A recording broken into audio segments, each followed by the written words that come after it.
I've been interacting with Michael in multiple capacities over the last year or so. I've gotten to know him, but then to truly read his bio and what he has contributed here has even made me more substantially impressed than I was from the beginning. It is my great pleasure to congratulate Dr. Michael Yost on being the newest inductee into the National Academy of Inventors at the national level. He is a professor of surgery and bioengineering and vice chairman of research in the Department of Surgery. He has made substantial contributions to engineering and science in tissue engineering and inflammation modulation, muscle repair and regeneration, 3D bioprinting, and the use of collagen as a biomaterial for regenerative medicine. Dr. Yost is an inventor of connexin mimetic peptide, which is shown to modulate early inflammatory events.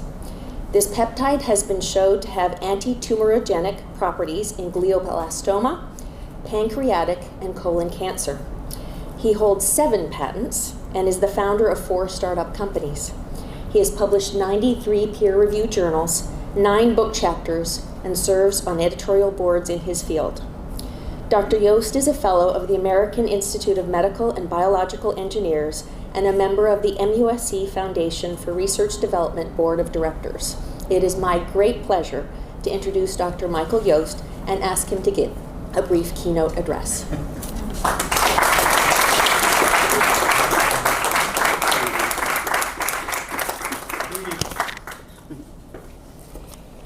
Thank you, Lisa, for that warm introduction, and thank you all for coming today. I'm truly grateful for everyone's presence today, and I really want to thank my lab, both the current lab members and the past lab members.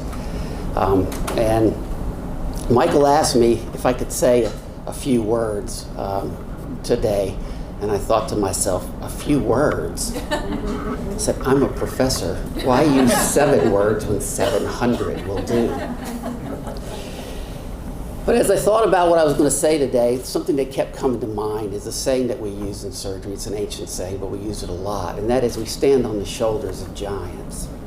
And I don't know what that means to you, but I can tell you what I think about when I hear that is when I was a boy growing up in Maryland, every summer we would pack into the station wagon, and my parents would drive from Maryland to Southeast Ohio, where we would have a picnic with the rest of the family.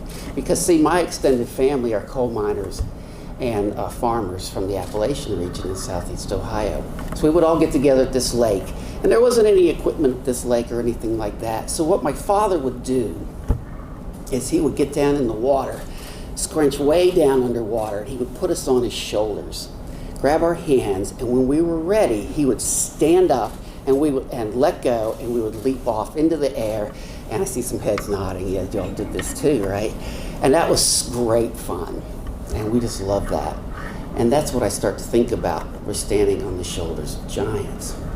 Now, fast forward, I was on a business trip to Washington, D.C., and I was able to take my young son, he was 10 years old, Eric, with me. And I was there a day early, and Dad met us downtown. And Dad met us downtown because he wanted to take us to the Air and Space Museum in Washington, D.C. And he took us there for one specific reason, and he wanted to show my son, Eric, his projects that were on display in the Air and Space Museum. And those projects were the Apollo astronaut spacesuit that they walked on the moon with, the Pershing 2A and his cruise missiles. Because you see, my father didn't follow suit. He didn't go in the coal mines. He didn't go on the farm. He was a submariner in the United States Navy. He put himself through the Ohio State University, did his graduate work at Johns Hopkins University, and worked for the Applied Physics Lab, where he helped America lead the world in science and technology. We stand on the shoulders of giants.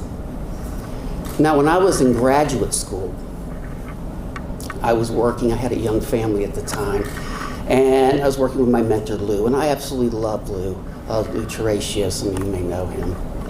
And, but Lou, I was working, I was going to school, I had this family, and I was very stressed out, and I was trying to do all this stuff. And then Lou said, Mike, some of this stuff you're doing is great. We need to get that out there. We need some people to be able to use this stuff. We got to get it out. You need to start patenting your work and get it out there. And I was like, oh my goodness, another thing to do? I don't know how to do patents. I don't know how to do any of these things. I just want to get through graduate school. So I called a family friend, and that family friend was Jim Ferguson. And I said, Jim, I'm struggling. I don't know what to do. I got too many things to do. Now my mentor's telling me I gotta patent these things. He said, well, tell me about it, Mike. What are you doing? And I started telling him about, of course, I get very animated when I start talking about my inventions, you know. If I start talking about some of the things we were doing, he said, Mike, that stuff's great. You do need to get that out there. You do need to start patenting these things. And there's people that can help you. Now, Jim said, but I want to tell you something else.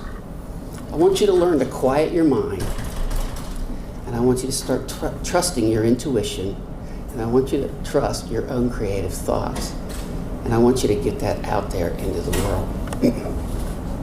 Now, I knew Jim as a family friend. Jim was also a chemistry professor at Kent State University. You may know.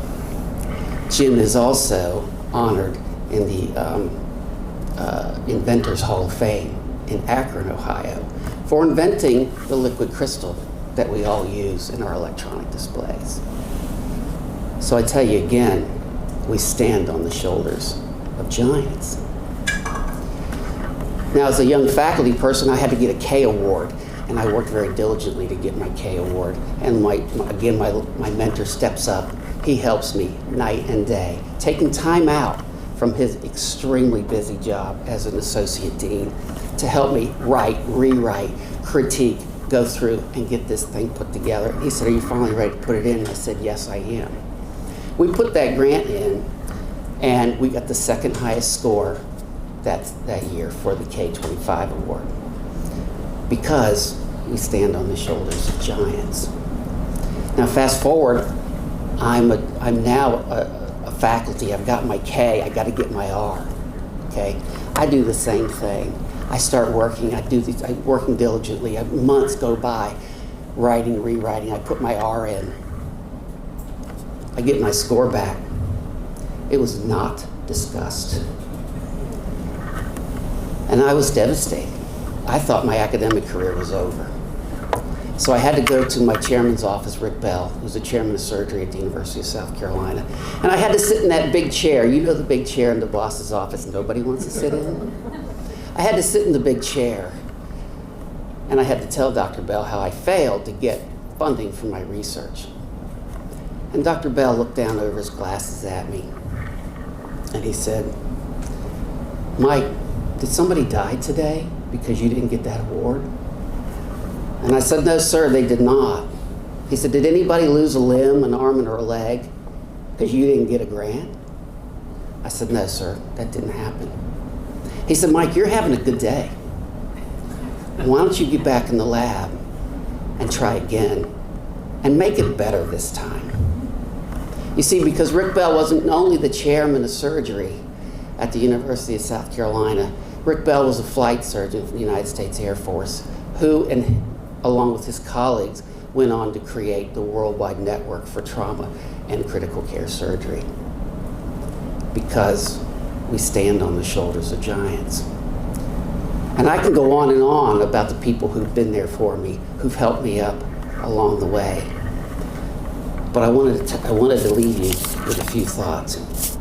The only way I stood on the shoulders of giants was because, just like my dad did when I was a little boy in that lake in southeast Ohio, they bent down, lifted me up there, and helped me along. And so to honor them today, what I would like to say to you is a few things. First, I want you to start to learn to trust your intuition, quiet your mind, and trust your own creative thoughts. Get your work out there in the world where it can do some good, and get it in the hands of people who can use it.